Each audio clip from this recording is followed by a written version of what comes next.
So let me just start again. Who are you? My name is Jaime Quiaga, and as chair of CBBC, I really would like to welcome all of you, especially Warren Furutani, the author of the book we are doing today, this afternoon, Activist. Um, I've known Warren when I was still like 12 years old. Are you sure? I was the youth that he and specifically Mia Iwataki were youth organizers in this is like 69. And I think I remember first meeting you, Warren, at Are You Curious Yellow at Camp Oak Grove. You remember that? Sure. I think you were 14. I know. 14, okay. I'm in my senior year now. So I kind of fudge it a little bit with, with age. But that's how far I remember you, Warren. I've been working with you. So that was the period of tumultuous time, the civil rights movement, the anti-war movement, the identity movement. In fact, the Camp Oak Grove was probably the first identity movement within the broader Asian community here in Los Angeles. And that kind of catalyzed the movement among Filipino Americans, myself, and I think we did with Uncle Roy and Alan Doza. I was able to get the use of Camp Oak Grove the following year, or maybe 2 years later, and we did after the founding of SIPA, we did the Filipino focused identity movement. So all of us were activists uh, during that period. And so it's great that you've written your memoirs of that period. So to start, I'd like you to maybe give a good background about yourself and how you came to write this book, a little bit about the book. We have as discussants to start the discussion, Rose Ibanez and Florante Ibanez. I also had Mark Polito scheduled, and unfortunately, there's a concurrent event that he's having at Filipino Workers Center, which is down the street where his mom is being recognized. So, but I have some things that he's written to me that I'd like to just share, and Vicky will read that. So so after your presentation and talk, we'll have the discussants that we have. And then after that, we'll just have a conversation, an open conversation. And after that, we'll have everybody have the opportunity to buy your book and have it signed by you. Our meet and greet, and that's our program for this afternoon. So I want to introduce you to the Friends of Echo Park Library Board and members who are all here today. Starting with, go ahead, our president. I am David Rockello, president of Friends of Echo Park Library. And I'm at the later end of my term, and it's going to be taken over by a new young go-getter. So I'm looking forward to hearing about, how you're dealing with, being in public service and then being in a, private state. Got it. I'm Belinda Rocano, and I appreciate that I'm in the group of different author or whatever that Ate Jocelyn also were been um, established this Eco Park, Friends of Eco Park. Yeah, I'm very thankful for that, and I'm in charge of the books. Thank you. And then Warren. So I'm Mirna Baldonado and I sit in the board of Philippines of the Expert because I did not resign. So I'm emeritus. So I'm also a director of community engagement and empowerment. Oh. We'll skip and we'll move over here. I'm James Castillo, the current vice president, and will be the incoming.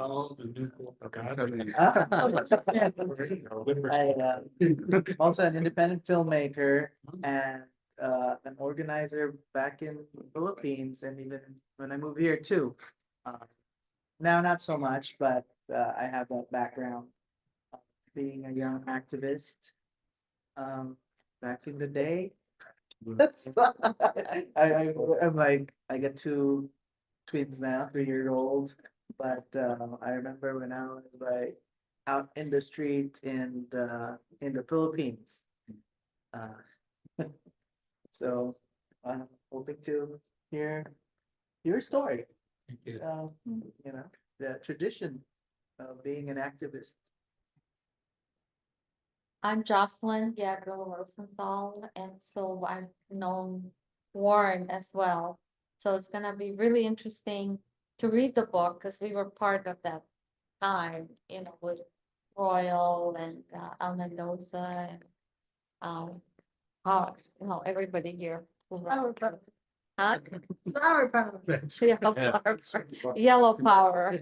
Yellow. So I'm part of the Echo Park Friends, and this library has the only Philippine Heritage Collection in all of the LAPL library system of 70 libraries. And it's a circulating collection. It was inspired, of course, by Helen Brown's, Philon Library. But now we're lucky we have the infrastructure of the library. So anybody can come in anytime, because that the library is open and we don't have the burden of having to staff and curate and do all that it's our taxpayer, it's our dollars anyway. So it's we feel very proud and fortunate that we have that here. I'm Vicky, and I've been working with the Friends Group, working with their sustainability project with the wildlife habitat garden outside and with the Carlos Bulasan group.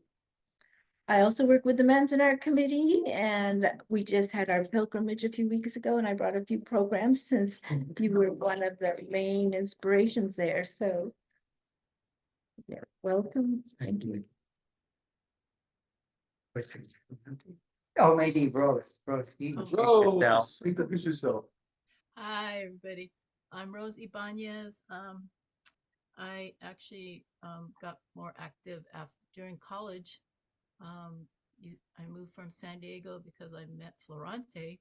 We got married and I went to UC Irvine from San Diego State and started doing more activities with the student work at UC Irvine, part of the West Coast Confederation of Filipino Students. Moved on to immigrant rights after college, worked on the Filipino nurses issue, and then the repressive Simpson-Rodino bills, immigration bills, working with the Latino community, then marched down Broadway. So those were some of my activities before then, somewhat settling into politics. Thanks to Gloria Molina, I was able to get hired and work for her. And that's where a lot of the political activities, then working with the city and the county, and now retired. Yay! Okay, you done? Yes. Florante? He has more to say, but I'm sure. So Rose and I met at a Far West convention back in 1973, San Jose. And so this was about the same time that the KDP merged. And we were recruited actually when we were there at the conference and just meeting each other. So a lot of my life has been spent with the Democratic Philippines, KDP. At the same time before then, I had helped start the Filipino Club at UCLA sometime, and UC Irvine covered by Rose is also co-founder. We're coming up on our 50th anniversary on what's the date, Rose? October what? October 20-something Yeah. Ah. Memory escapes us. this year. Yeah, this year. So, and UCLA had theirs for last year. Seems sure. like so. Anyway, so, I grew up at the same time and met, Warren back in the day. He sang at our wedding. He sang at our 20th anniversary. Yeah. And this was, I've known Warren for a long time. He's helped out a little bit, learning my computer and stuff, and running for school board and assemblyman, and walk the streets, Long Beach, go to door and so forth. But Warren's a good friend. I really respect him and helped me become more as an activist as well. So a lot of stuff that I've read in the book is actually coincides in a lot of ways. So glad to hear you speak. Read your book. Artie. I'm Carlene Sobrino Bonavir. I'm Filipino. Um, And I was on the board here for 5 years.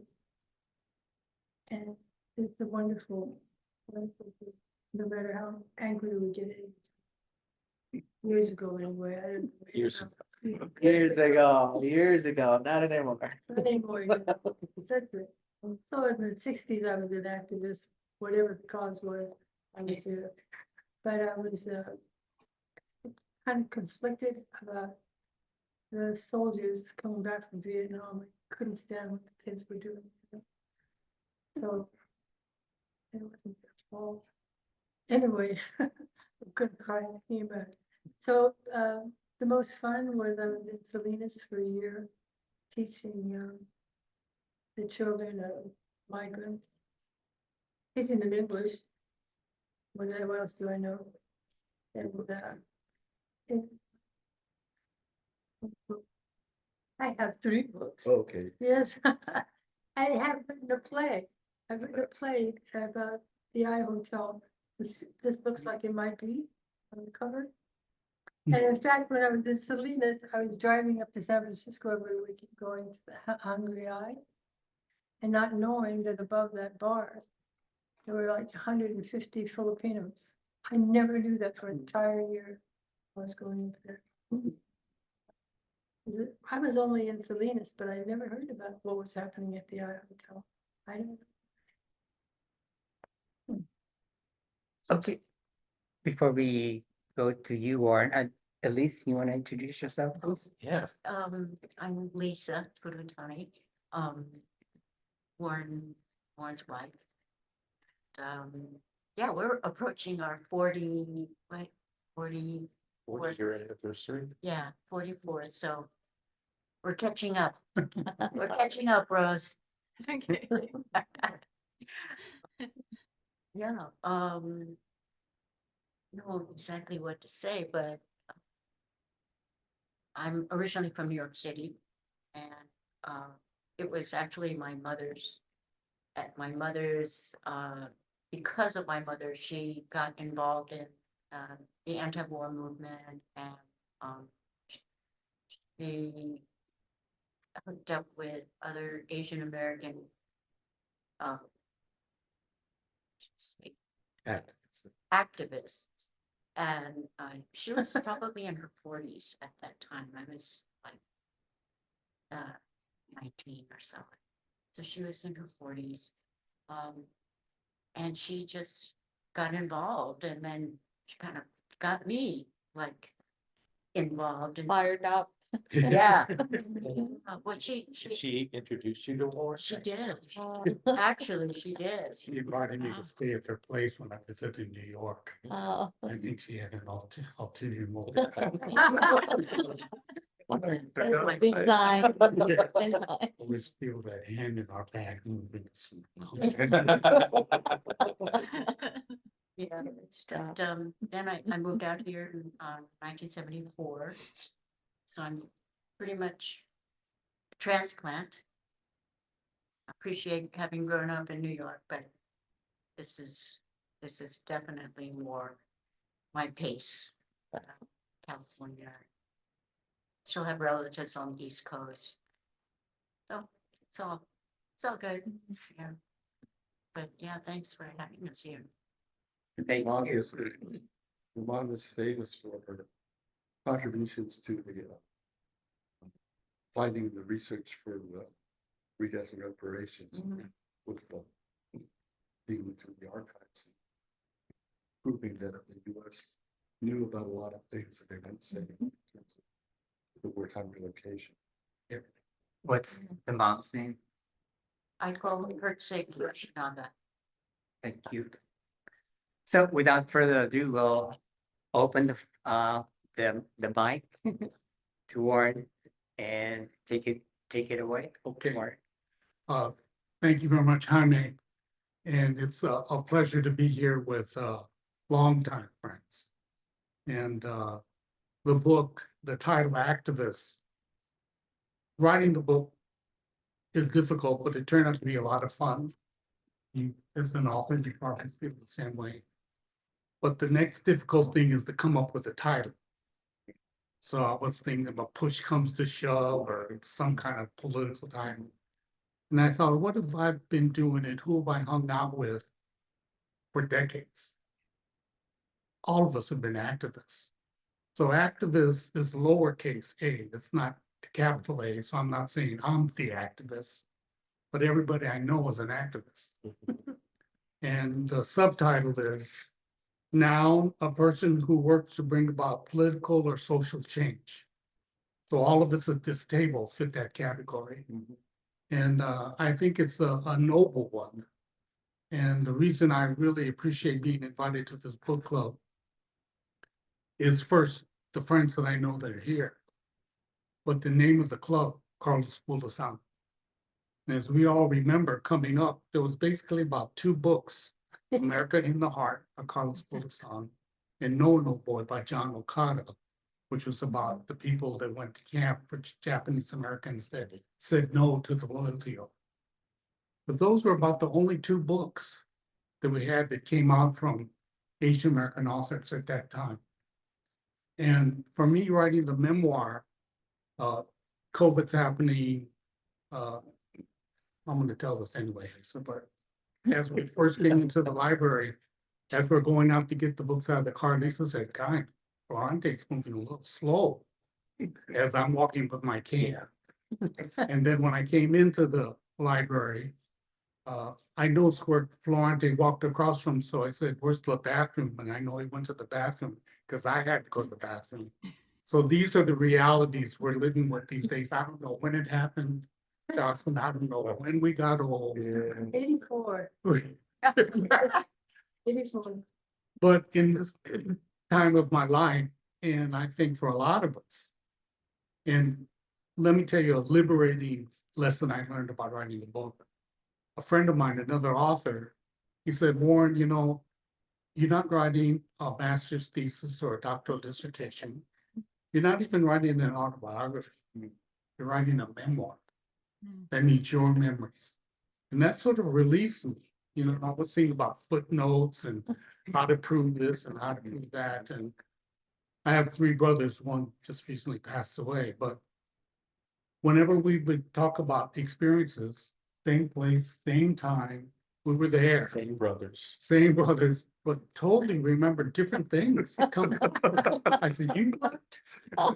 So the memoir piece is really important, I think, because we have to write our memoirs, and if we don't, it's gonna float away into the ether. Yeah. And so I'm on a jag, a rant. Everybody I see, I tell them, "You guys gotta write your memoir." And people say, "Well, I can't do it." And every one of the activists I know are storytellers. They talk a goddamn storm. So talking and telling stories is not difficult. Yeah. But that's what a memoir is. It's your stories. Your stories become chapters. And don't worry about how they fit together. You can get an editor. I know several editors that help me. And they help you. You can do it chronologically. You can do it thematically. Any number of different ways. But don't worry about it. The key is write your story. Write your stories down, and then they become chapters, and we'll worry about how to put it together later.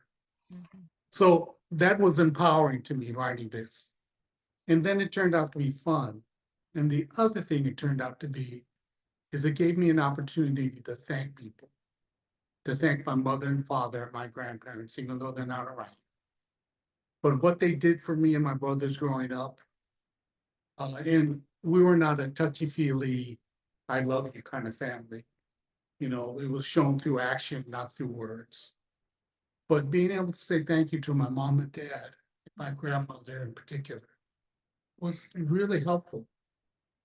And growing up, my grandparents on my mother's side lived in Elk Grove, California. They were sharecroppers on a strawberry farm.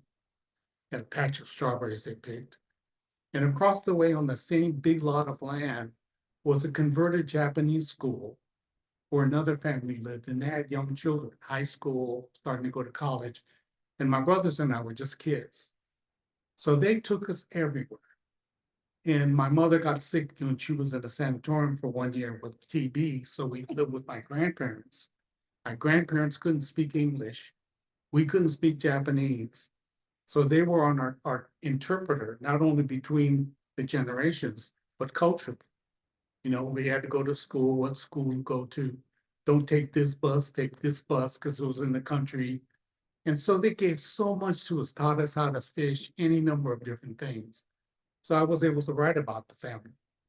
And then when I did my book, reading in Sacramento, the two principals that they were young then, but now are really old, came and they brought 15 members of their family. And the interesting thing was the family members didn't realize what the elders of their family did. Not for any other reason than just being good people. So that's what a memoir can do for you. It turns out to be fun. You don't have to worry about whether you're telling the truth or not. You know, that's great. I mean, it's liberating. So for me, writing it, particularly at the time that I know we are all at, it becomes important relative to the legacy.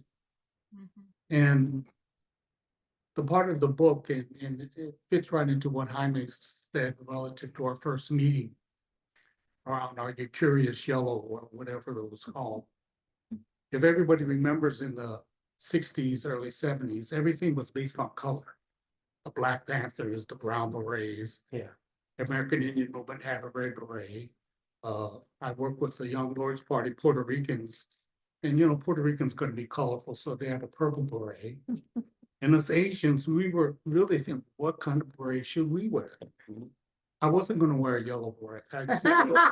You know, in terms of a ensemble, a yellow beret would match with the yellow beret. We ended up using a maroon beret, but everything was based on color. So yellow, black power, brown power, gray power, white power, yellow power. And I went to another conference and the goddamn Filipinos. They said, hey, bro, wait a minute. I'm more brown. I'm more bronze. I'm not yellow. And the other Asians, Japanese, Chinese, Korean, were well, sort of yellow. So the color didn't work because we're trying to find common ground. Well, we all eat rice. And then the Chinese said, well, we eat long grain rice. Japanese said we eat short grain. The Filipinos said we eat short grain because we want to pick it up with our fingers. Do you ever try to pick up long grain rice with your fingers? Ain't gonna happen. So rice, and then the Pacific Islanders were joining the movement. So they said, well, we don't eat rice. We eat taro, other things is there. So rice didn't work.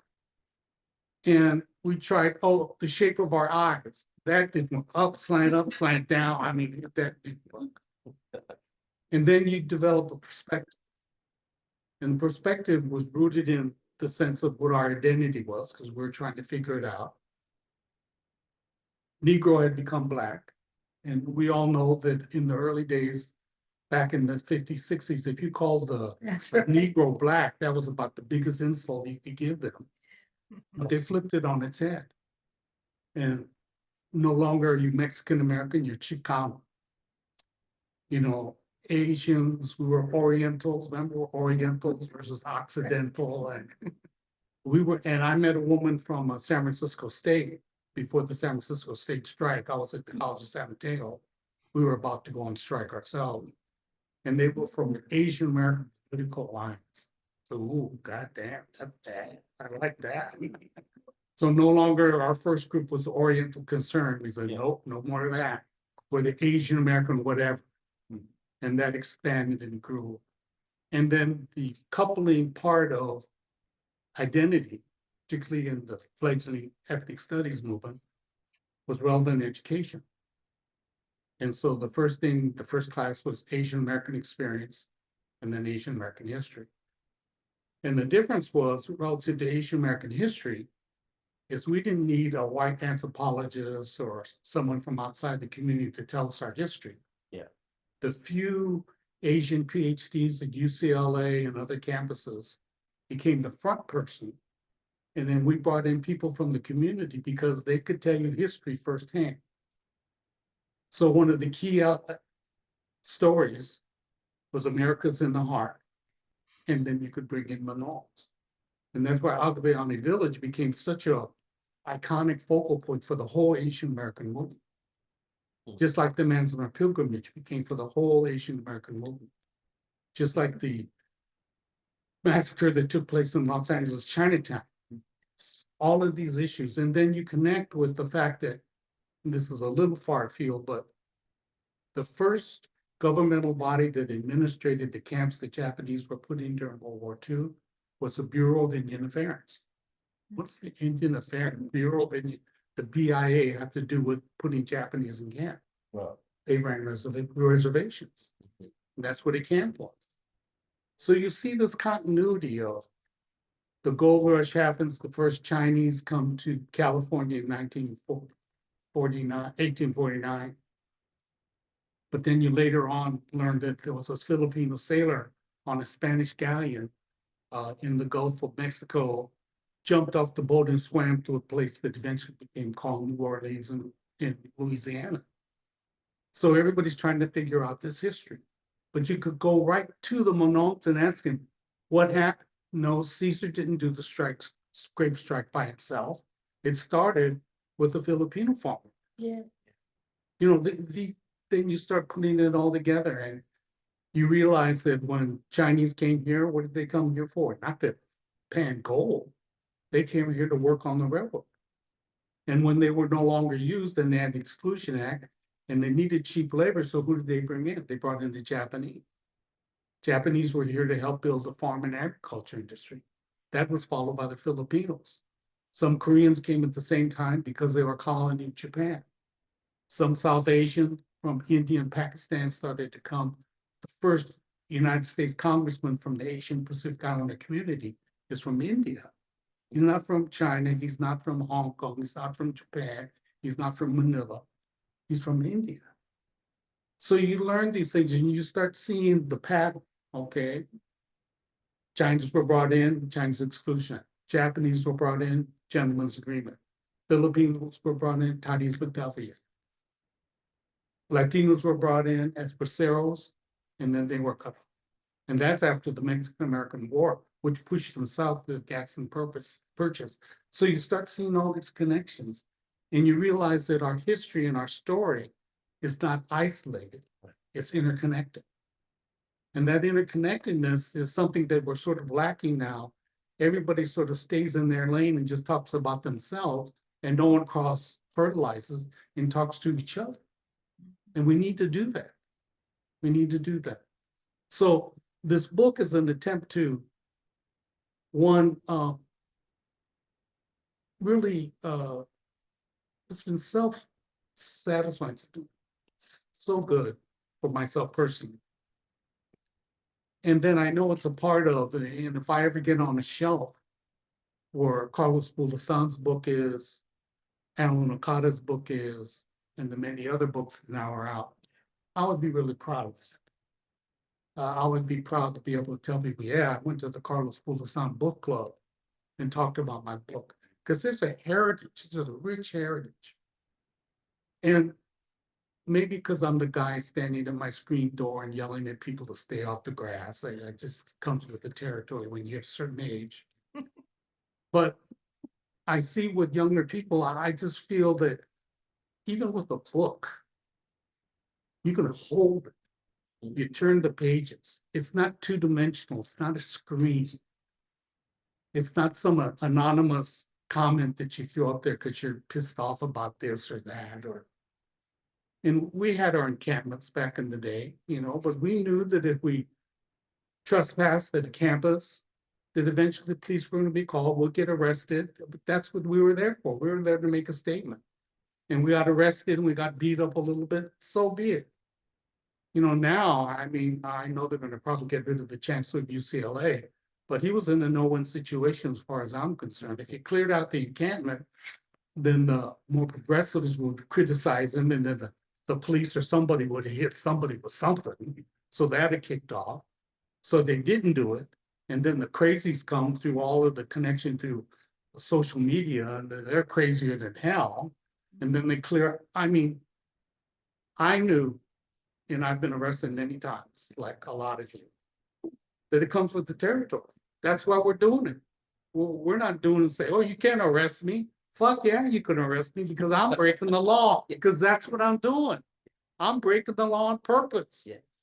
Put the handcuffs on me or the plastic things that they do and put me in the bus, take me, and we'll talk about it all the way with my other sisters and brothers and comrades about what we're saying. We'll start organizing what we're gonna do next.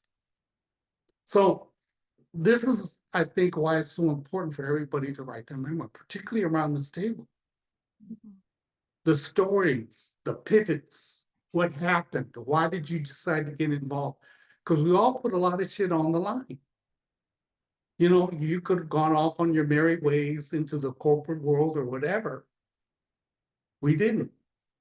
And I have no complaints. I became a professional. I mean, the pivot was that I got tired of being on the outside, and I'll give you exactly the moment. We were fighting because they were cutting the mental health clinics in Chinatown. We were banging on the door outside the county supervisor's office. Got in, I ran to the front because you guys know I was in the front a lot, along with y'all. And there used to be at the county supervisors, there was this little bar, a little fence. It wasn't very high, and now they have a plastic glass thing. But I was on one side screaming face to face with Supervisor Baxter Ward. And an out-of-body experience was the only thing I could do now was to grab him by his lapels, pull him over the fence and beat him up. I don't know if I could have done that, but that was my thinking. Yeah. I said, is that what this has come to? And then that's when I disengaged and I had a pivot. And I write about it in my book that advocates, you know, they advocate from a position. What's your position on Hamas, Gaza, Israel? What's your position on police brutality? The pivot for me was once you get power or semblance of power, or you're working to build something, you don't operate from a position, you operate from a solution. And if you're trying to solve a problem in a democracy, that's difficult if you don't know how to compromise. Now, I know compromise is a dirty word for some people in politics, but you got to compromise to find the common ground. And that brings me full circle back to our experience in our history. No matter what it is, you look at it, I don't care what ethnic group you come from. When you came here, you had nothing and you had those that came before you telling you to go back to where you came from. And then you got a job. And the very basic fundamental part of all of our communities is we're workers. We're working class people, working families. Some have risen above and been successful in different ways. Great. God bless them. But that's not us. You know, so all the influencers and commentators that we see, even presidents, I mean, I just penned a column for the Rafa Shimbo that's come out Saturday. I'm sick and tired of Biden and the Democrats because everybody was saying, particularly around presidential times, that you can't have a third party. this is gonna take votes away from the Democrats or the Republicans. Well, they have a third party. It's called the War Party. It's the Military Industrial Complex Party. And the Democrats made the devil, a deal with the devil to support the Speaker, Mike Johnson. But they couldn't do anything else, but they could come together around war, around Gaza. You know, my mind is blown. And I gotta tell you, Ro Khanna, Judy Chu, and Mark DeCamo voted against the money for Israel. So that's what my column is about. They stood up. Can you imagine the pressure they got from the president and all the Democrats Oh, yeah. that were selling their souls? But they have a third party, it's a war party, so they can come together whenever they need to wage war, in which is always, because they're always in the war. Anyway, talking about politics, point of view, it all comes from somewhere. And that's what our memoirs, our families, and we have 2 generations right here. And you pivot points, places that affected you where you changed. You know, and it's one thing about Rose and Florante. You see them everywhere. Yes. I don't care what the issue is, what community it's in, there's gonna be Florante and Rose. And then usually the girls are with them too, and then the grandchildren were there at the other event I saw you at. Because another person we know well, Joe Verata, was showing this film, and God damn it, they put it in the wrong part of the agenda, so people were coming back from the bathroom, didn't see a lot of it. We gotta get that film shown again. But this is the perspective, this is where it all comes from. All that's going on now, it comes from here and how we're gonna respond to it, how we're gonna deal with it, how we're gonna build our communities, how we're gonna raise our children. So in this book, I blame the Filipinos for scuttling the whole movement around yellow power. Because they said, wait a minute, we're not. But thank goodness, because I was not gonna wear a yellow beret. Yeah. So you change paths, and all of us know that the Asian American movement not only is not yellow power, it's Asian American, Asian Pacific Islander, I mean, it keeps evolving. And then you have the gender issues. I think there should be a limit of how many initials you get, because it is so long now that, you know, trying to explain it, Jesus. And so I just think that the key to my book, and it's nothing extraordinary.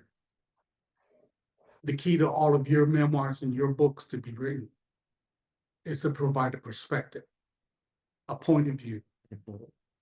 And whether it's Howard Zinn's book on American history, the key is point of view. But when we went for the first Manson on pilgrimage, we had a point of view. It wasn't there because it was historical or it was going to be a stroll down memory lane. Or we had a point of view because our point of view was simple. We're not coming from the point of view of being on the outside looking in, talking about what they call internment camps.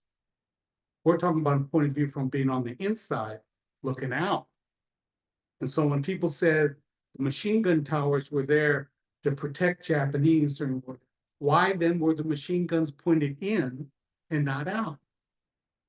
In the plaque we did, the Manson Art Historic plaque, you get 92 words they're going to put in bronze. So it's pretty significant because bronze is pretty durable. So we demanded 2 things. One, economic greed, because that was the motivation behind the Hearst newspapers and the newspapers to bring up yellow peril when the Japanese, they brought it against the Chinese, they brought it against the Japanese because they wanted to get the farmland that the Japanese had. And the other one was concentration camp. The Japanese American community, they didn't want the first pilgrimage. They sure didn't want to call it a concentration camp, but we demanded that and we got it. Because that's the point of view. That's the key. And now people are more open to it.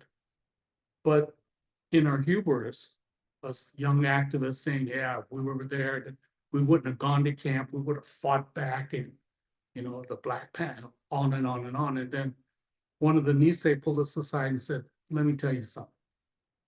Our community was raped. And any rape victim does not want to talk about what happened. We all went, oh, we get it. Point of view, perspective. And you know, one thing also, and I don't write about it in this book and what you folks have to do is the Filipino activists, Filipino American activists, and we mentioned many, Royal, Al, on and on, Helen Brown.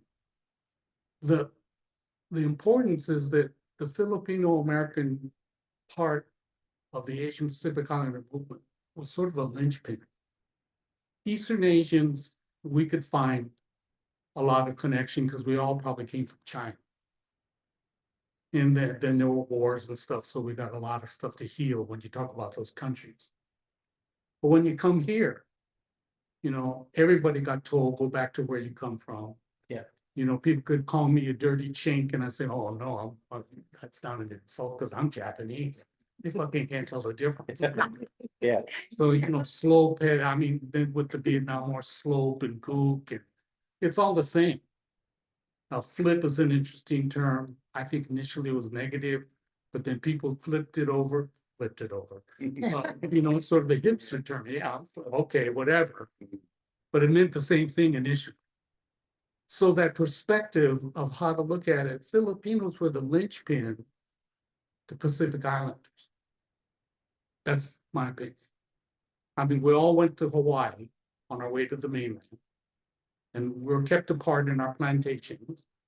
And whenever the Japanese went on strike, they brought in a new immigrant group, Portuguese or whoever, to pick the pineapples and cut the sugar cane. And then when the Filipinos went on strike, then the Chinese, it just was pit one against another. But that was all stepping off place along with Pacific Islanders. And the other thing about the Filipino American activists, and Florenta, you mentioned it, and I'll mention an individual that you all know, Russell Valparaiso. Russell was half Japanese and half Filipino. And he was really revered, respected, and sometimes feared in the Asian American, Japanese American part of the movement. But he became a part of KDP. And I remember I went to one far Western conference just as an observer, and I was jealous. I said, God damn, we got to do this too somehow. The way it brought people together from all over the country. And then KDP brought a whole nother aspect to the Asian Pacific Island American movement. It was the anti-Marcos party. It linked to the Philippines. So we're going international now. The point of view, the perspective, connecting the dots. We're not only talking about oppression here, discrimination here, we're talking about class struggle in the Philippines. Then you talk about class struggle everywhere, and you find another piece of common ground about working people being oppressed by, and you know, these books, we all read other books too, like pamphlets like What Is to Be Done and Lenin this and all that. We all read those books. Yeah. Well, I remember those study groups, God. Well, what happened is out of a really good motivation. Yeah. And I write about this in the book. We knew doing Serve the People programs would help one person and there would be 1,000 more needing help. And we came to the point where we realized we needed systemic change, not just helping each individual like we're a missionary or something. We need the systemic change. So when you start talking about systemic change in modern times, you talk about socialism. And you talk about where they had successful revolutions, Russia, then China, other countries. And you read the proponents. I mean, we went back to Marx and Engels and came into Lenin, and then we went down with Stalin and Che and Castro and Mao and Mao's wife and the Gang of Four. So we started out because we wanted systemic change to change society for everybody. But we went so far to the left that we started coming around on the right, just like the Cultural Revolution in China, where you're going in the right direction with the right motivation, and you just go beyond the pale. And when you go beyond the pale, it starts morphing. And then suddenly the study groups, everybody had to agree with what was the correct line. We all remember that discussion. You'll be a counter-revolutionary. Exactly. Yeah. I remember being in a debate about Albania, about communism in Albania. People were fighting like cats and dogs. So what the fuck does outdated? Anyway, when so part of that, we came around on the right and we became fascists. You know, if you didn't drink the Kool-Aid, you weren't invited to the next meeting. Then the meetings were private and clandestine and secretive. And all of the earmarks of a non-democracy. Yeah. Wasn't above board, it wasn't open discussion. There wasn't any room for anybody to disagree because it's ideological. There's the good and the bad, the right and the wrong, the bourgeoisie and the working class proletariat. And if you were wrong because you didn't want to go to that Chinese restaurant for lunch, then you were fucking bourgeoisie. And if you were bourgeoisie, then you were the enemy. Or you were purged. And then you were purged. And then you were purged. But then what happens is everybody has differences. So it got down where everybody kept splitting their organizations because you kept cutting people out. And it turned out to be just you by yourself. So those are the lessons we need to share. We really do, because there's a great path forward that started on the right reasons with the right soul and the right heart. And because we went beyond the pale, and there's a lot of issues right now where we're beyond the pale. I mean, no one could keep going with defund the police, even though we needed to totally reform them, re-identify, demilitarize, democratize. But no police? Who are you gonna call, your local leftists to come and help? No, it's beyond the pale. And there's other issues where we gotta have some discussion, because it's getting pretty far out there. And working people are not gonna go for it. The extreme left or right, they're gonna do their things. But we gotta remember that there's just a small group, left or right. What are the people in the middle do? They're just going, what the fuck is going on? And they're just turning their back on. So with this book, I end with a part of this going beyond the pale, but things that I believe in. And it's a 10-point that's of no revelation. Something I'm sure we all would, I'm sure most all of them would be the 10 points. One example is it takes a village to take care of the children and the elder. And the elder. I just had a long bout with a operation and some side effects, and thank goodness for Lisa. She was with me every night for about 2 months in the hospital. So I take this cane really for sympathy, but but I gotta tell you, if you don't like immigrants, don't go to a hospital. We had nurses from Sierra Leone, Nigeria, Ghana, Vietnam, everywhere in China. And I'll tell you one big secret. If you don't like fucking Filipinos, forget it. Just die. Just die. When I went to the transition center, which is the top transition center in Southern California, it's called Providence Transition Center. We walk into the hallway. Well, I come in an ambulance. They're pushing me in the gurney to my bed. And in the hallway, I hear this guy, ante, you know, they're speaking Filipino, but I knew then because of the hospital, but my good friend and Mark and Gloria Polito came to visit me, and I told them before they came, bring that banana, pastry, Lupia. deep fried, you know, Lupia. probably Banana will lupia. So he brought that, and we put it out in the lounge. Fucking good service every step. And the Filipinos love me, just they, so perspective. Well, why are these immigrants from everywhere? And you talk to them and they're talking about, well, I'm a nurse's assistant now, but I'm going to school to become a RN. Then I want to be a physician's assistant. And with the boomers, our generation needing more healthcare, it's an area to be involved in. But you got to have a certain attitude, or you don't survive. You couldn't do this work unless you were Filipino, but you couldn't do this work unless you had the empathy and the warmth and personality. It's really good. I've been studying this problem of selfishness and what cultures exhibit it the most. And I believe it is a handed down thing chemically, but chromosomes and that, but it's because they've never experienced the need for empathy when they're small. And we all did. And so we have had to fall back on when we're lost. We can find them. I speech. No, it's true. And I think another key thing is the role of immigrants. They were all immigrants, first generation. Mhm. You know, we had several good African Americans that have been around a long time. Couple of Mexican Americans, maybe second generation. But everybody else was first generation. First generation, and they were amazing. Just cared for. I mean, when Lisa started staying with me, she stayed every night, the hospital and the transition center. She was sitting in a chair. She was gonna stay over and sleep in a chair, and then one of them brought in a chair that folded back. Recall. You know, they were just, anyway. The key to the book, to me, and the things we believe. And I still really believe in people. You know, I know the crazy ones out there, and one of them's running for president. I don't particularly like the other guy either.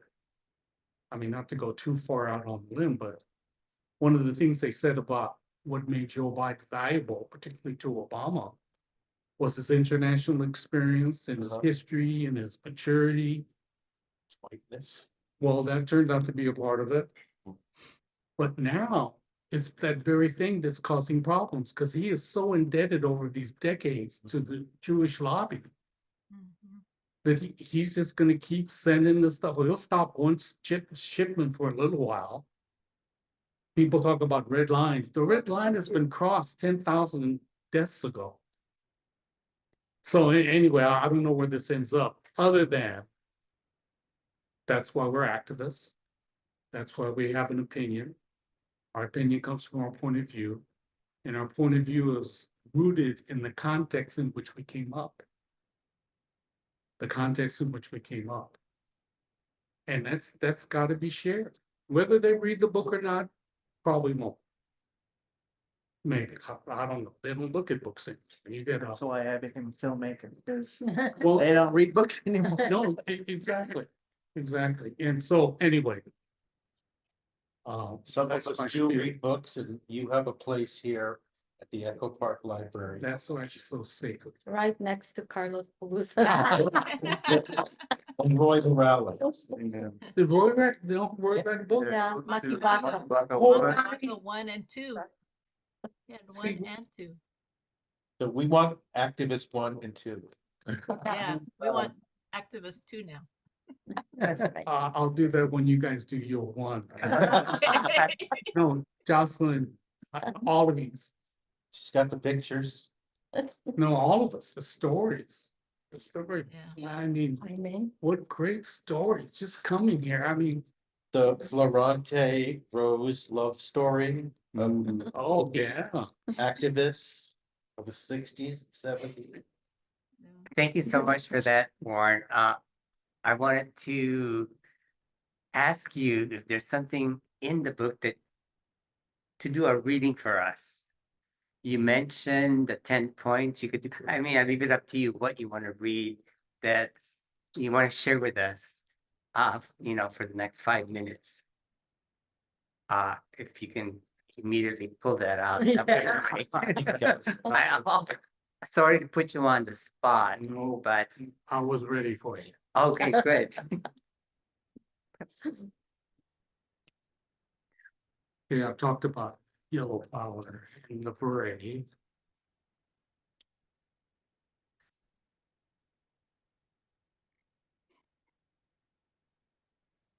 But in this pursuit of our self-defined identity, there were problems in defining our common ground. Weren't we all yellow, as in black, brown, red, and white? In the 60s and 70s, most political terms were related to a color, not literally, but in terms of a consciousness. Damn the Filipinos. And maybe we're more brown, bronze, than we have Spanish surnames. Don't we all eat rice? the precipitated arguments about long grain, short grain. But I've talked about that. That's the roots of the movement, but let me read this one thing real quick. And we all remember 10-point programs. Consider the following ideas. The Constitution and the Bill of Rights, the three branches of government, the checks and balance system, and government divided into federal, state, and local entities still works. In other words, if it ain't broke, but needs occasional navigational adjustments along the way. 2, a hybrid capitalist and socialist economic system where creativity, entrepreneurship, and initiative are rewarded, and all who work share in those rewards. In other words, raise all boats. A society where people will be respected and rewarded for their work, and the means of production and business will be regulated and limited so greed doesn't sabotage the collective well-being. In other words, put people over profit. An equitable society in which all would have the spare time to pursue whatever their passions, interests might be. In other words, to do that, a society where everyone does and pays their fair share. Where everyone will be judged by the content of their character, not by the color of their skin, their economic station in life, their gender, religion, or from whence they came. In other words, what Dr. King said. A society where you treat everyone as you would be treated. In other words, the universal principle of reciprocity. Where actions speak louder than words, and where you walk your talk. In other words, practice what you preach. Where your 2 ears and 1 mouth indicate how you interact with each other. In other words, listen more than you speak. Where the elderly are respected and cared for, and the young are cherished and protected. In other words, it takes a village. And where the planet as a whole is replenished, rejuvenated, and revered and respected for the life source that it is. In other words, power to the people, lucha continua. Thank you. So what I'd like to do now is, I've asked a couple of, some people to present to us their take of your book. And I had Mark Polito, who was going to be here, but unfortunately, I think I mentioned earlier that he has a conflicting event. So I just wanted to have Vicky read what, his comments, and then I'm going to ask Rose and Ferrante, and then we'll have an open discussion conversation after that. Good, thanks. That's good. So, he says, I have a lot of love and respect for Brother Warren, and I wish I could be part of the dialogue, even more so to listen to what others, especially his peers in our Phil-Am community, have to say about him and his book. I learned so much more about him through the previous book events he had. All my best for a great and fun event. That's from Mark. So, Yeah, Mark has gone to me with about 7 book events Oh, to be the moderator and with a dear friend. okay. So either you, Rose, or Ferrante, who wants to go first? Rose, I will. Okay. Smart man. Well, as soon as I saw Warren's book, of course, his title was the thing that caught me. It was very creative, made me stop and think more about who we were and how we continue to be activists. So it made the cover catchy, and it made me go into the reading of the book. But before that, I just want to let people know I didn't say much about my relationship with Warren or our relationship with Warren because he was at our wedding, and the first thing that he sang that caught my eye also, or tune, was I've been working on the railroad. It wasn't the KDP songs. It wasn't the Asian Pacific songs that We Are the Children or Coming Out of Yellow Pearl or Nosotros Somos. It's the basic I've been working on the railroad. So that's the worker's perspective. and it was something that came out of, I guess, the 20s or 30s. Arlo Guthrie, I forgot who was the one who sang that song, but made me realize that it was a very impressive song, and I'm not sure if anybody in our party or even in the reception understood that, but I did. Um, so, and then he sang at our anniversary, so that was very important to us. Warren has been a mentor um, to many of us. We didn't have that many mentors growing up in the 70s, other than Roy, Helen, Al, Mendoza. We had great orators like Philip Veracruz and Warren Furutani. They knew how to speak and project and get your attention. And so that was something that I always saw in Warren, and how he was able to speak, and still very well spoken on his book, and why it's important to write our memories. And I think now I know why Mark keeps on bugging Florante and I. We do need to write. People have interviewed us. We should probably get those transcripts and put it in our chapters. No, because- exactly. It's Yeah, good. because the students interviewed us. There's one, I think, in UCLA library that's also there. So we should probably ask for that and put it in a transcript, because people don't know how to get access to the interviews unless we point the way to those things. So, and it's an important history that we need to mention and explain to the future generation, but even more so to our children and grandchildren. You know, I tell Florante, quit sending books to these libraries without your name on there, because if your grandsons are doing research, how are they going to know it came from you? You know, they have to do research on their grandfather.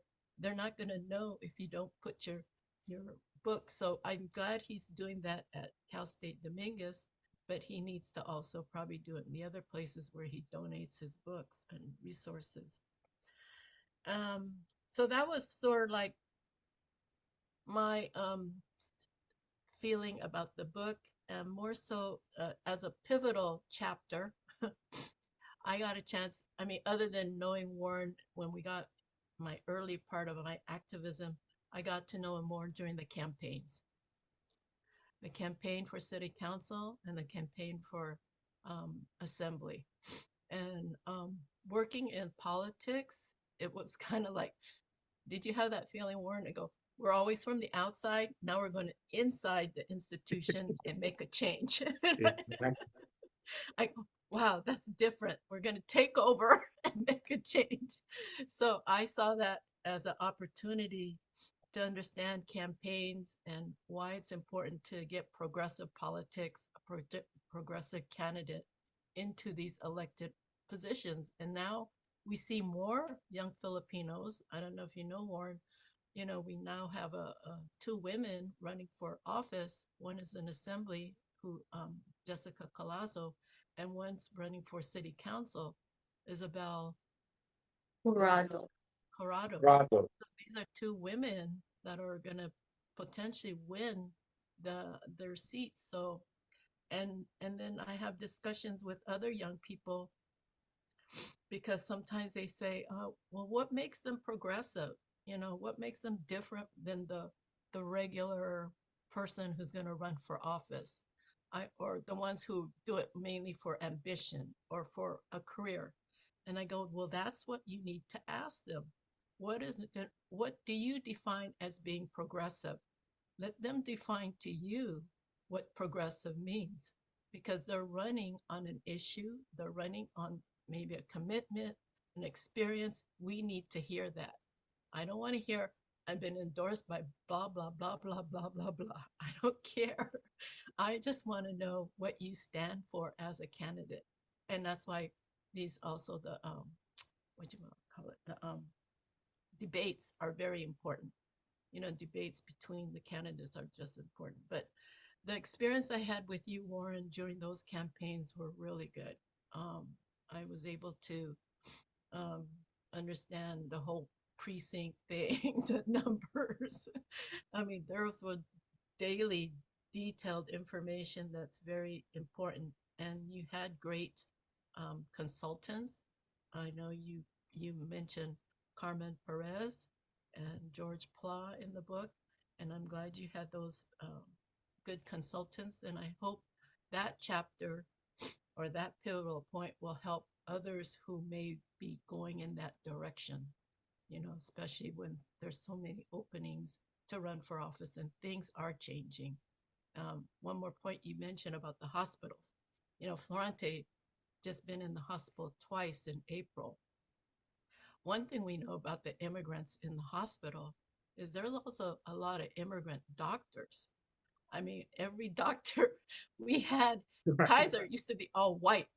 We call him Kaiser, and it goes, one's from Korea, one's from China, one's from what other countries? I mean, they all had different names. They're Dr. Yu, Y-O-O, Dr. Yu, Y-O-U. So we had to make a distinction which you we're talking about, so they're very, they're very, I think they're very, I feel they're more sensitive. We should have had more discussion with them as to when, we did meet a Filipino doctor and she didn't want to talk about her background. I go, so did you go to school here? She said yes, but she didn't want to speak anymore. So I go, oh, okay, it must be something. I'm not going to ask for favors or anything like that. Or, I just wanted curiosity. And then Florante puts in his discussions about, I'm an Asian American history teacher. And they're like, oh, really? So these doctors don't even know there's all this history classes that are still out there. But anyway, I enjoyed the doctors and the change of the demographics at Kaiser with some of the doctors, but they do need more women doctors and maybe more Filipino doctors because it's not just nurses. We also need our doctors out there too. But anyway, so that's all I wanted to say about Warren. Warren, you've been really great to us, even with our family. Our daughters know you.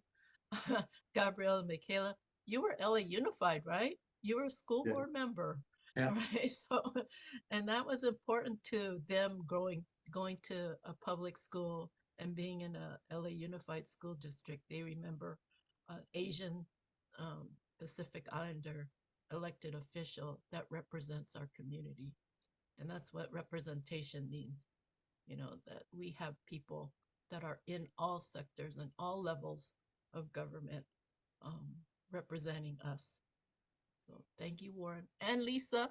Thank you for, because it's hard being a caregiver. I had to go through it with Florante. I still have a hard time with that man, in terms of what kind of food he should be eating and what he what he should and should not do, and going with, but you're not normal. You're not normal right now.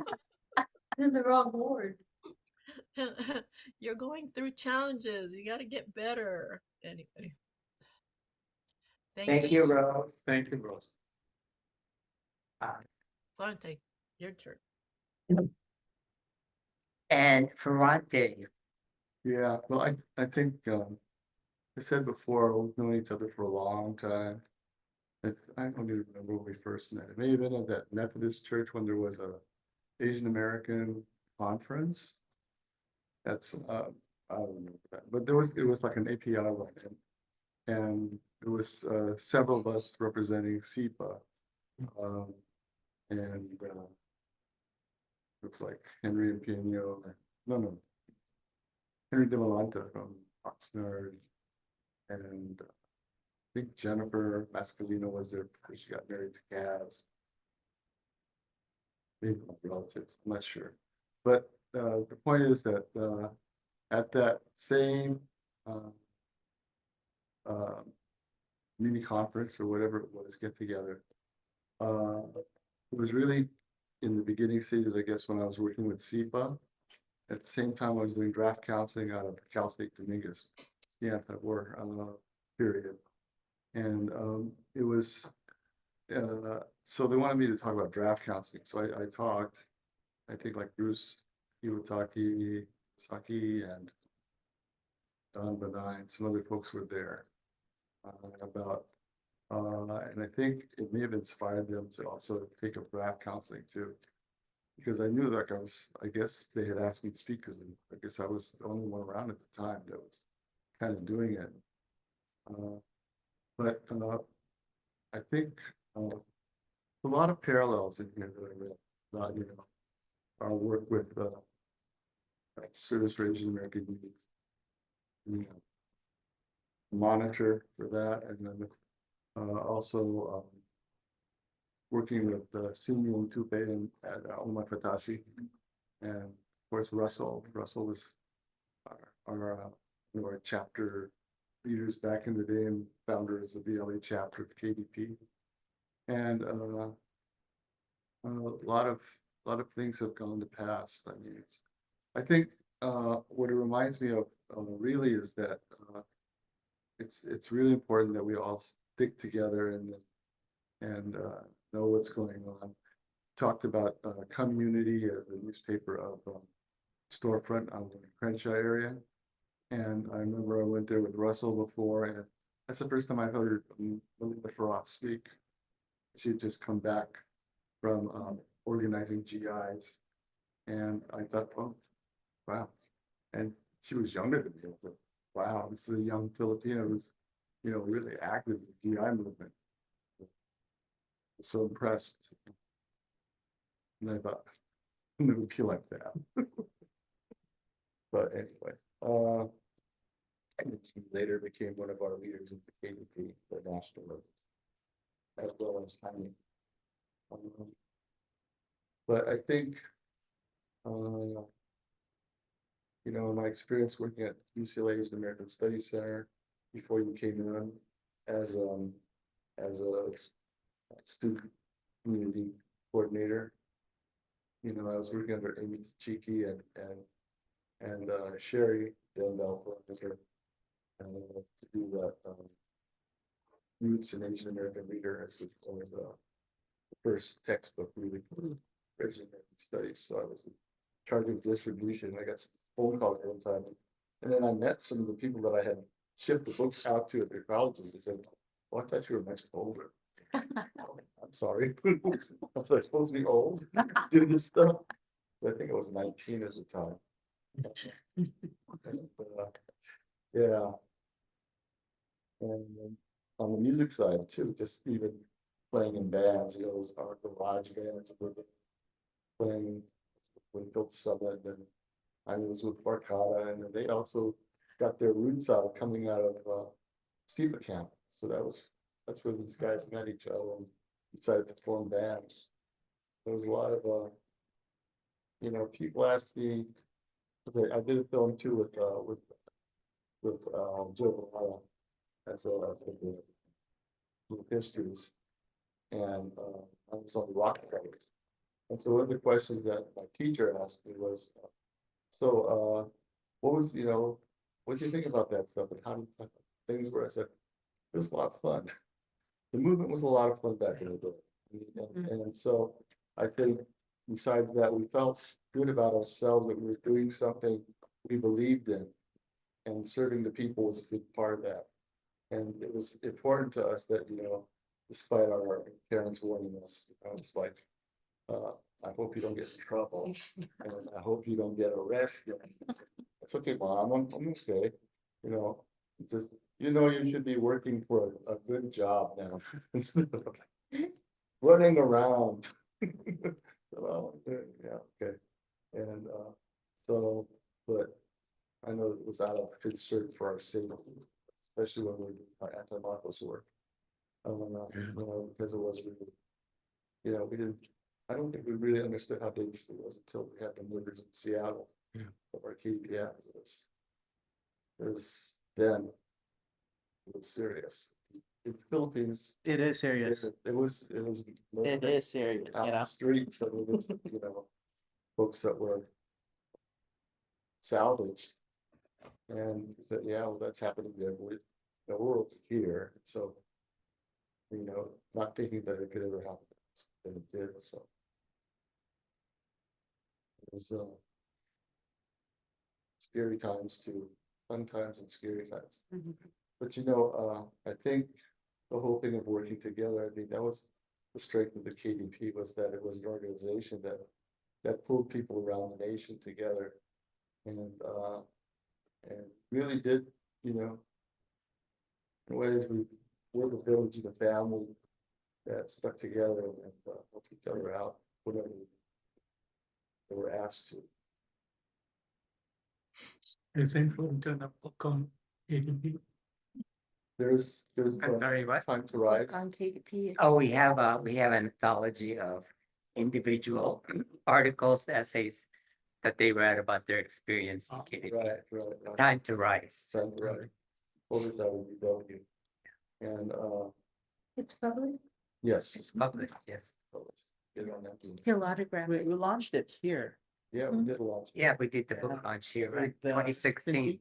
Yeah. 2017. Cindy, yes. Cindy the Yes. Miguel. Cindy and They actually have a recording of it in the Carlos Bulasan Book Club website under the heading of Filipino Americans for justice and self-determination. So basically a whole sub, and because it was telling our stories, so I have a section where the activism of Filipino Americans, you know, during the 70s and 80s. So there's a whole section there. And so KDP's featured there. Murla's work around the excess of the US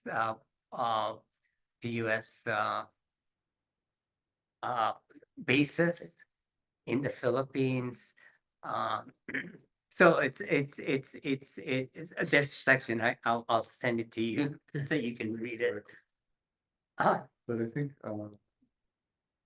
you know, it really did show at the time. We were doing a lot of solidarity work with other countries too as well. I did work with CSPS. So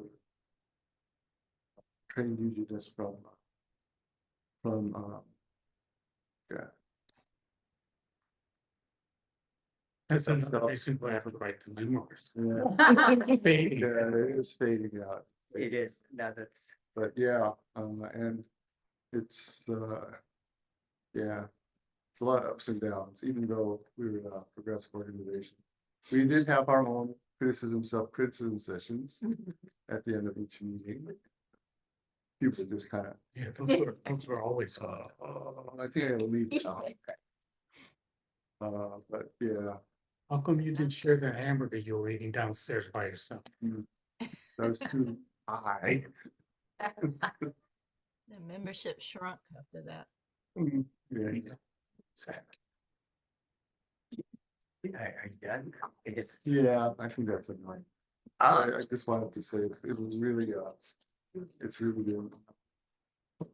It's really, you know, that he's a friend and a progressive and activist that has done so much to serve. And you make a good point, Fonte. It's important in what we did. We had fun. Music, guerrilla theater and Mhm. food. Yeah. Warren, we also had a lot of energy. We can dance. We can go to a party. We go to those Right. bands. Meeting so. So we can do both. We were so busy organizing, then we go to a party and dance and jump around, have fun. different. I can attest to that, so, but, in this course of this conversation, maybe Warren, you can consider at our closing. I didn't know you could sing, I mean, you sang Yeah. as a group, but maybe you can grace us with maybe a few tunes, but before we do that, it's up to you. I'm just putting it out there. I'd like to open it for, comments, conversations from other people. Before we have our book sale and signing by Warren, so. Yeah, I'm interested with your comment about doing two left, that we went right. Cause you know, that's, seems to be a common theme even in the Philippines. Yeah. Where, you know, we're probably too narrow in our perspective. And you know, how you came about with that realization and your comments on the broader progressive movement. Um, Oh.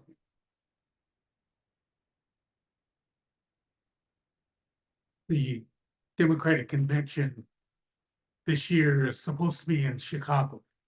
Mm. And the concern is all the demonstrations will go to Chicago like they did back in the day when Mayor Daley and stuff, yeah. you know, The days good of old grace, yeah.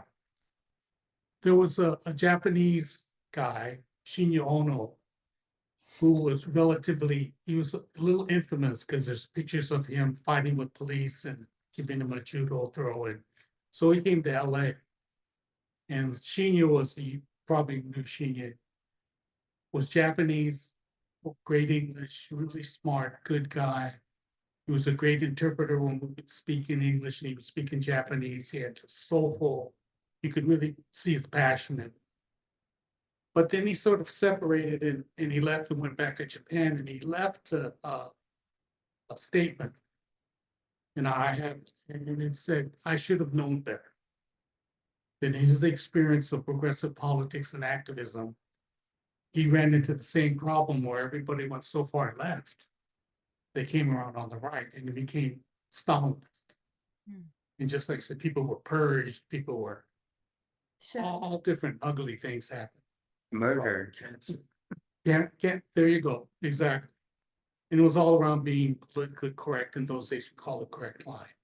Mhm. But the point I'm making is that we have to be rooted in the working people. And if you're rooted in the working people, then they sort of become a real counterbalance because you're doing it for good reasons. You know, you want to make change for good reasons. You want to make change for, and then suddenly it goes beyond the pale and no longer are you the People's Party, People's Communist Party in China. You have the Gang of Four that does the Cultural Revolution. Just went too far. And so if you're rooted in the working people, working families, that's sort of the counterbalance. And so you see a lot of what people call progressive politics. That's what Woodrow said is so important, that you need to define what progressive politics is. Some people say they're progressive, but they're really just radical. Mhm. You know, on the right, they're libertarians, on the left, they're, you know, whatever we would call them, Green to white. anarchists. So solutions, you got to solve problems. And so it's always an interactive, ongoing process, but the key to this whole thing, in my opinion, the key to this whole thing is try to find your humility. I mean, I know I did it. Well, wow, I know the answers. You know, you can't tell me anything, particularly if you're an older generation.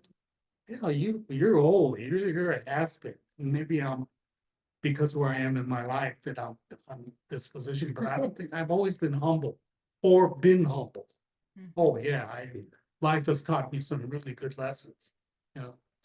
But the thing I'm most concerned about is we're going to a baby shower right after this for my youngest son.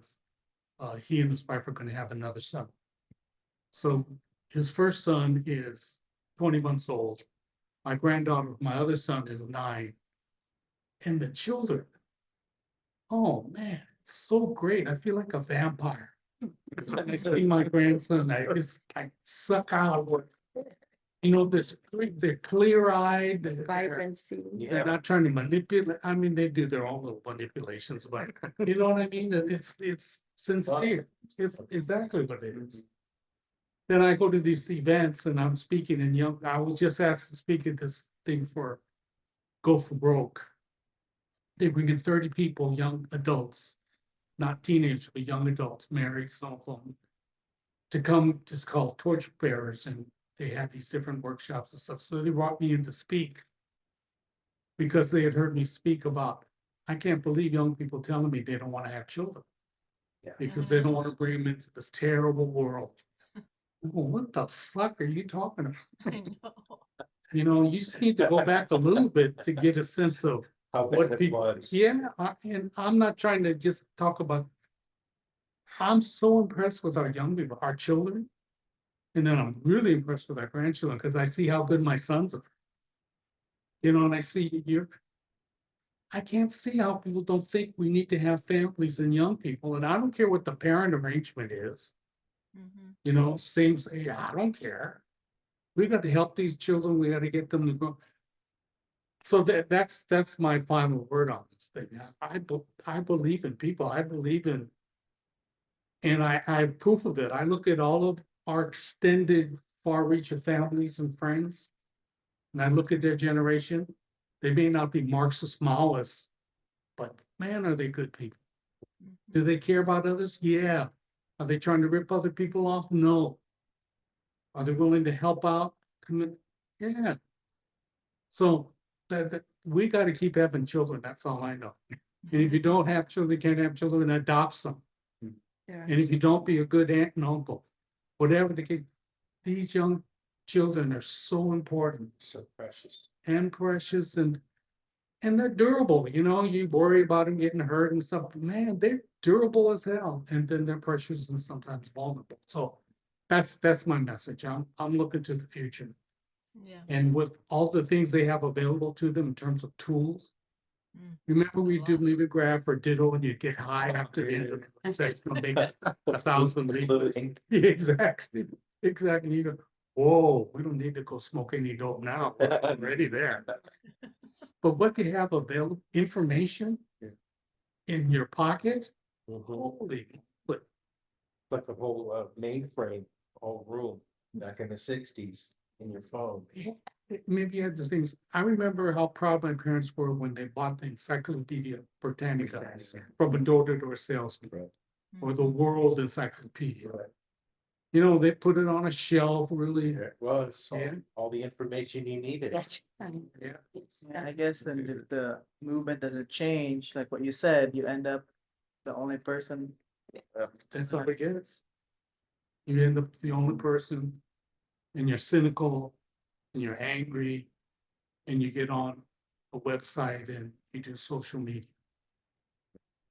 You know, you're not accountable to anybody.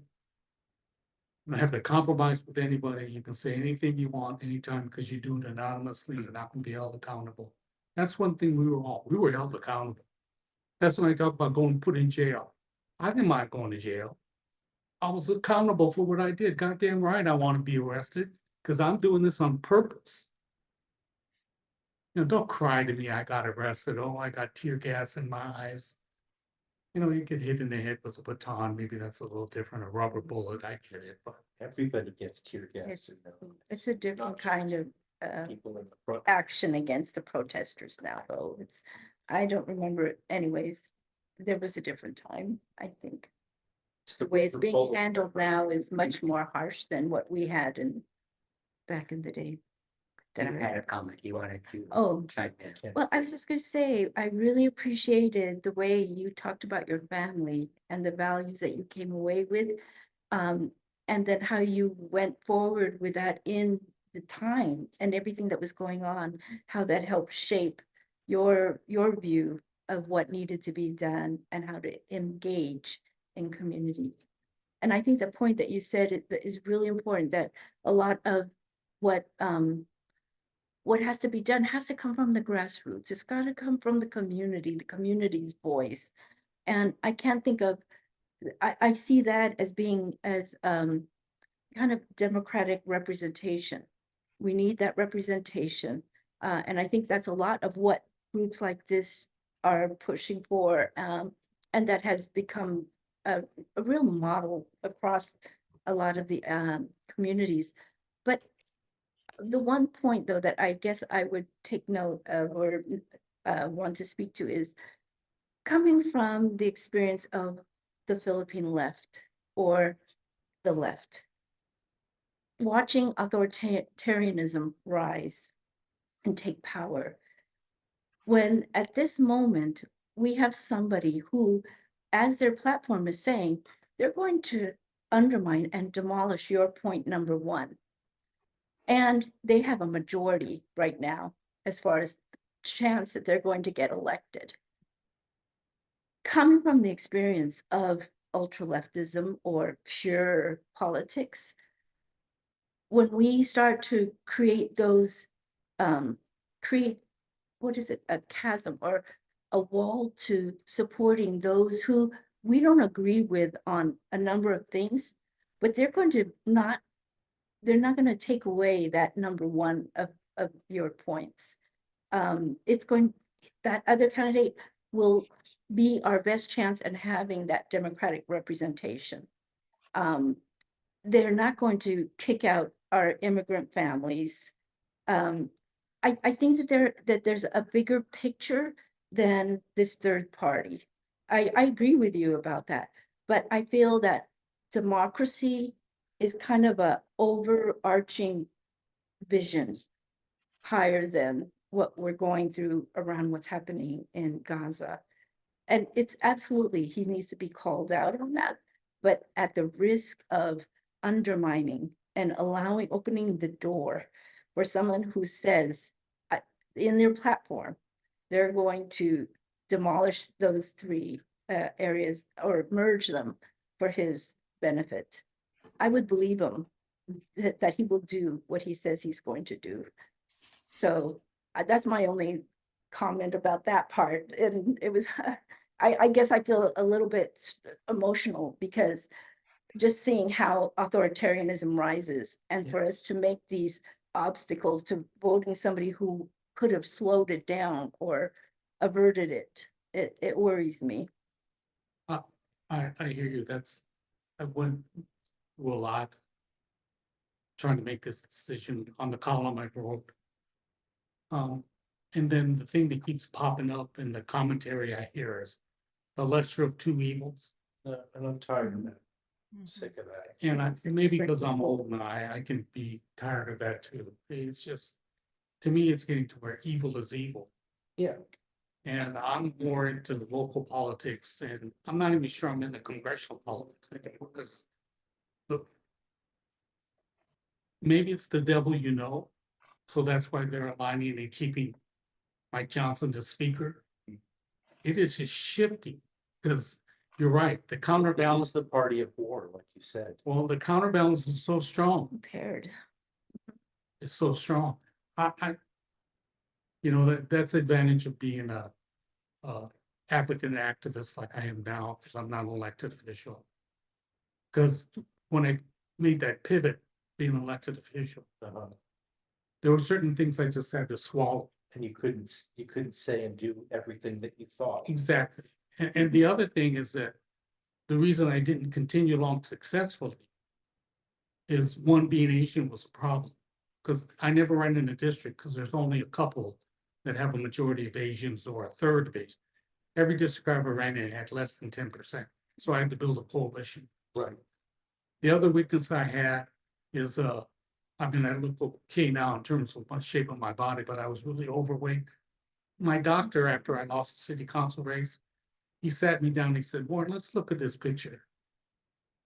You have all the endorsements, you have the history, you have the track record, but you look old, you look fat, and you look unhealthy.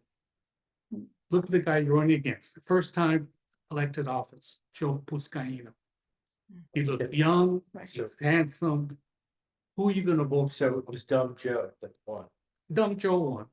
He had I a still good Italian canvassed for base. you. Huh? I still canvassed for you We though, worked because of It was a your great campaign. positions. Our city council Absolutely. campaign was great. Mhm. All that I'm saying, the other thing I'm terrible at is I can't raise money because I'm not taking money from certain groups that Right. put me on the outs right away. I don't take money from liquor, gambling, oil. That oil one really, Yeah, because in the district we live in Carson, that is the oil district, that is the oil district. LA. Yeah. Anyway, I'm struggling with that. So what you're talking about, I hear you. But maybe I'm just getting too grumpy. But we live in California. We can vote for whoever we like Well, that's because the votes are gonna go to Joe Biden whether we like it or not. So why not vote for the person that most resembles your views? Yeah, I'm not, And that's the message to Joe Biden.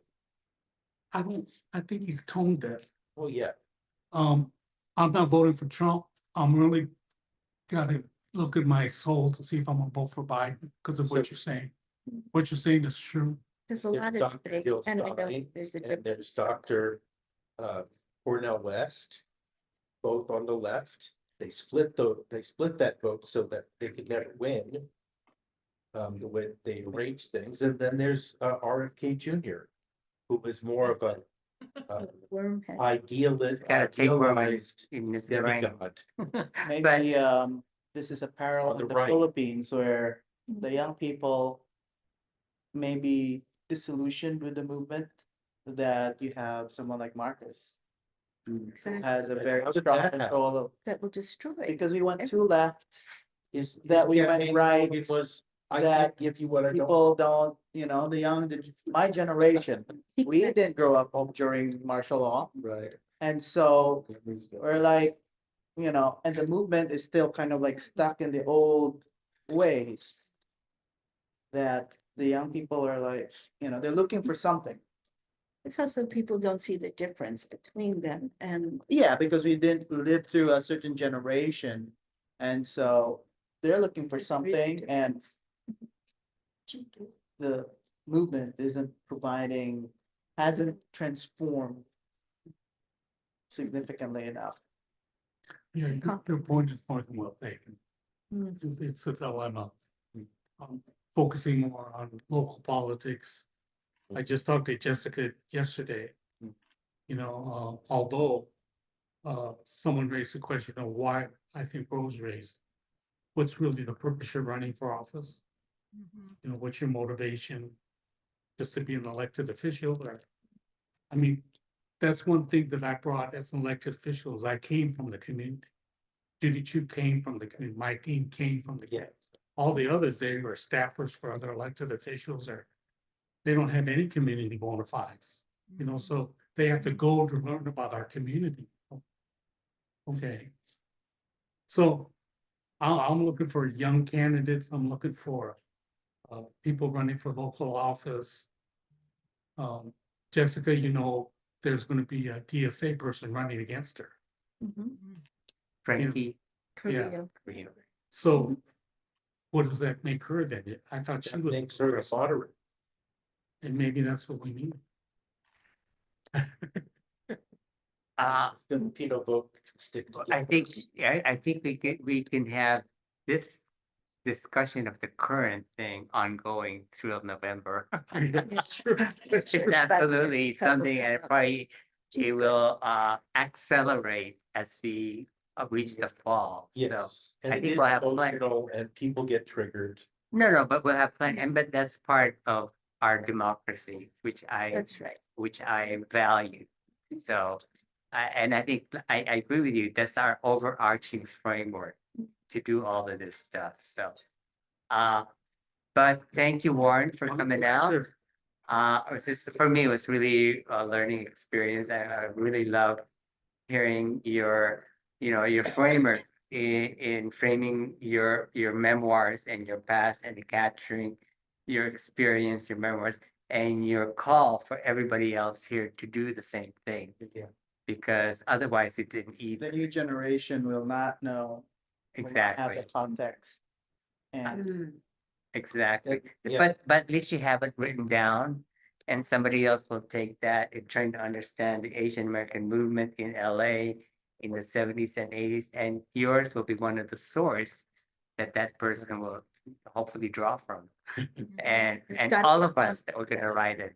And get on Audible so that when they're Yeah. running around with their headphones, they Yeah. can be listening to Warren. That's the important. And they'll hear the name Agabianu. Yeah, so, Who was that guy? yeah. Why did they name the building after? Oh, Puerto has a question. Lovely question. Have they invited you to the encampments to speak? To the different camps. Yeah, the encampments, it's Which campus are you The talking about? campus, campus. The current in campus, Oh, those are. the pro-Palestinian campus? Or the anti-genocide encampments? No. I'll give you, I haven't spoken to Asian American Studies at UCLA in years, I mean decades. So Yeah. they don't, I'm sure they know it, but they don't seem to put much stock in the beginnings. I looked at, for example, the Asian American Studies Conference, state conference last year, Mm. and looked at the subjects they were going to talk about. It was so far out, I mean, I'm sure there's interest for it, for your doctoral dissertation or something, but it wasn't about just, But you, Just wondering, I mean, here we are sitting, we're old now, I'm 71. But the foundations of activism was very strong in our generation. This generation is not yet. Oh, the more so why you should write your. Yeah, right. They actually Parts of are. I think they are, I think they are. It's just, It's do we know different. about it? Are It's we different. involved with them? It's very different now. Yeah. well, It's like the dynamics, the energy, it's, you know. Yeah. And if the left fails to capture that, Yeah. then So for instance, at our pilgrimage, the Manzanar pilgrimage, we had 1,500 mostly students at the event. So, you know, the students are engaged to some extent, and I thought that, where are they? But they're doing things, they're organizing, and especially, The important thing Consciousness is to get different. from our generation is the foundation. Because until we die, you know how to. we don't have an organized group that's also That- working with them to give them any No, guidance. but I think, but that's what we're building here. but what, Warren's approach is like to break that, the fear to writing. It's your point of view. You don't need to have footnotes. You don't have to be all of that. It's your, and that's valuable. That is valuable Absolutely. for somebody to be part of the documentation of our experience. So it doesn't have to be a scholarly work for it to pass. No, it's your story. Your story is as valid as anybody else's story, and that's important data. Have you designated where your archives are gonna go, or they already been the placed? Japanese American National Museum came to me and they wanted. Yeah. But one other thing, just looking around this table, except for you. We've been doing this how long? I think 7 decades. sustainability. I'm 71. 15 years. over 50 years. we- 50 years, we're celebrating our 50th anniversary. We were Father, active. your father's eye. And the other thing that through that 50 years plus, Mhm. we've gotten married, had children or not, or your life. We've navigated our lives. I was just talking to Bruce, I saw him at the Yes. Mario event about reprinting that first booklet that the Manzanar committee did. 81. Which Mario? No, it's The 70. Leno event? Please. Mario Reyes, Print it. who was the photographer for Rob Shimple. Oh, Yeah, I think, there. amazing, I think it's from 1978. 78. Okay, I signed That's a right, that's right. petition in the 1940s. Well, for what? The Rosenbergs, they were going to kill them.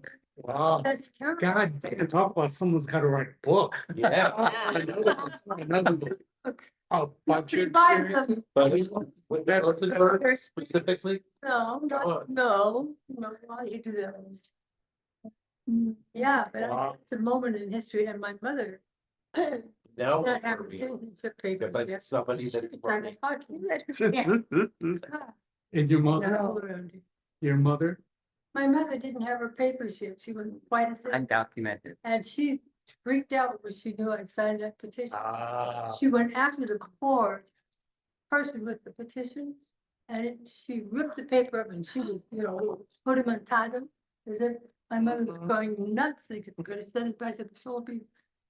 So, there was my first political move. Oh my. That is a great story. Is it in your book?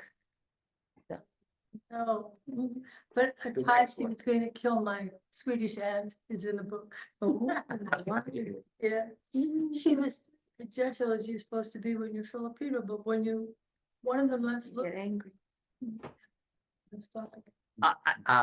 I invite everybody to continue our conversation. I just want to officially end so that if Rose Rose wants to leave.